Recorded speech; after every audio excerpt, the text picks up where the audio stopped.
제가 늘 말씀드리는 것처럼 인생은 종합예술입니다. 한 가지만 특출나게 잘하는 재능을 가진 사람은 그 분야의 정상에 올라 잠깐 동안 화려한 스포트라이트를 받을 수는 있지만 정상에서 내려올 때는 누구보다 혹독한 대가를 치러야 합니다. 인생을 살아가는 데 필요한 여러 가지 다른 요소들이 결핍되었기 때문입니다. 내노라 하는 스타들이 중년 이후 인생이 험난해지는 이유도 여기에 있겠습니다. 마찬가지로 노후를 준비할 때도 경제적인 부분과 함께 인생을 충만하게 살아갈 여러 면을 두루두루 준비해야 합니다. 돈이면 다 된다는 말씀은 부디 하지 않기를 바라면서 제 아무리 돈이 많아도 은퇴 후 망가진 인생을 살 수밖에 없는 사람들의 4가지 공통점을 말씀드려 볼까 합니다. 은퇴 후 망가진 인생을 사는 사람들의 공통점 첫 번째, 정확한 목표가 없다.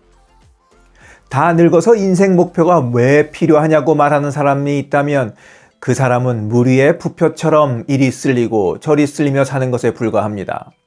10대, 20대만 인생 목표가 필요한 것이 아니라 50대, 60대, 70대, 80대도 인생 목표가 필요합니다. 목표라고 해서 언제나 거창할 필요는 없습니다. 작은 목표가 모여 인생을 바꾸는 일이 벌어진다는 것을 이해하고 있다면 작은 목표에도 최선을 다하며 살게 됩니다.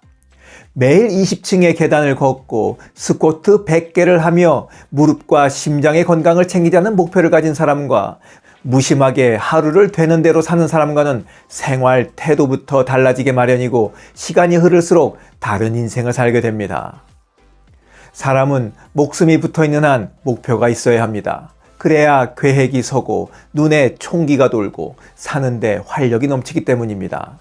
은퇴 후 망가진 인생을 사는 사람들의 공통점 두 번째, 나쁜 습관과 함께 산다. 얼마 전에 책에서 이런 글귀를 봤습니다. 악이란 너무 끔찍한 표정을 지은 한 괴물이기에 보기만 해도 미워할 수밖에 없다. 하지만 너무 자주 보게 되어 그 얼굴에 익숙해지면 처음에는 참아야 했지만 이내 동정심을 느끼고 결국엔 끌어안게 된다. 나쁜 습관도 이런 식으로 우리 몸에 배어 들어옵니다. 한 번에 조금씩 들어와 언제부턴가는 주인 행세를 해대죠. 습관이란 처음에는 거미줄과 같지만 방치하면 강력한 케이블선이 되어 사람을 평생 속박한다는 표현도 있습니다. 나쁜 습관을 지닌 채 인생을 잘 살아가기란 불가능합니다. 나쁜 습관을 떨쳐내고 좋은 습관을 새 주인으로 맞아들이기 위해서는 명확한 목표가 필요합니다. 목표가 있으면 흔들리지 않고 중간에 포기하지 않고 나쁜 습관을 떨쳐낼 수 있기 때문입니다. 평생을 이런저런 핑계로 담배를 입에 달고 살던 사람도 단칼에 금연할 때가 있습니다. 바로 암을 이겨내야겠다는 목표가 생겼을 때입니다. 인생을 잘 살아내고 성공적으로 마무리하기 위해서는 나쁜 습관을 버려야 하고 그러기 위해서는 분명한 목표가 있어야 하겠습니다. 은퇴 후 망가진 인생을 사는 사람들의 공통점 세 번째, 후회만 가득하다. 밀려오는 후회에 푹 젖어 사는 사람들이 우리 주변에는 상당히 많이 있습니다. 젊은 시절 그런 결정을 내리지 말았어야 했는데, 자식들에게 그때 그렇게 해줬어야 했는데, 배우자에게 그 당시 그렇게 했더라면 지금은 달라졌을 텐데. 지난 날을 되돌아보고 반성하는 거 좋습니다. 하지만 문제는 후회만 할 뿐 오늘도 똑같이 생각하고 똑같이 행동한다는 겁니다.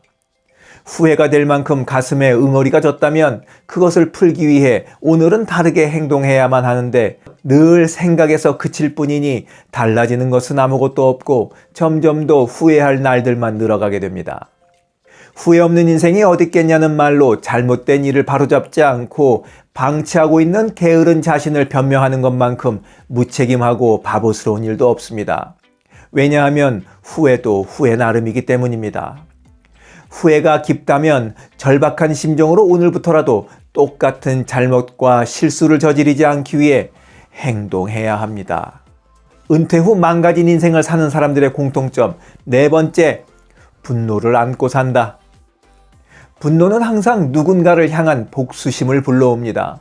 그런데 복수심이라는 것이 잘 쓰이면 성장과 발전을 가져오기도 하지만 잘못 쓰이면 내 자신부터 해친다는 게 문제입니다. 가슴에 분노와 복수심을 안고 살면 누구보다 먼저 내 자신의 괴로움에 피폐해집니다. 생각해 보시자고요. 맨날 누군가를 욕하고 때리고 죽이는 생각을 하며 산다면 누가 먼저 죽겠습니까? 자신부터 괴로워 말라 죽게 될 겁니다. 사는 게 아니죠. 세상에서 제일 통쾌한 복수는 내 인생을 바로 세워 즐겁고 행복하게 사는 겁니다. 희생자 모드에서 벗어나 성공한 인생을 사는 겁니다. 내 마음에 깊은 상처를 준 그 못된 연놈들에게 통렬한 한 방을 날리고 싶다면 누구보다 좋은 사람, 긍정적인 사람, 행복한 사람이 되어야 합니다. 명확한 목표 없이 나쁜 버릇을 몸에 지닌 채 후회와 분노로 가득 찬 사람이 성공한 인생, 행복한 인생, 충만한 인생을 사는 것은 불가능합니다. 오늘 제가 드린 말씀에 공감하신다면 지금 이 순간부터 다시 한번 새로운 출발을 하기로 결심하시길 바라면서 오늘 영상을 마치도록 하겠습니다. 지금까지 원더풀 인생 후반전이었습니다. 감사합니다.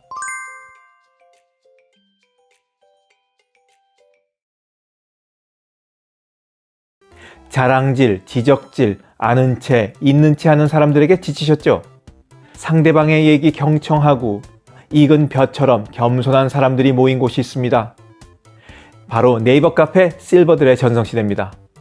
너무 가깝지도 너무 멀지도 않은 친구가 필요하다면 네이버 카페 실버들의 전성시대로 오시면 됩니다.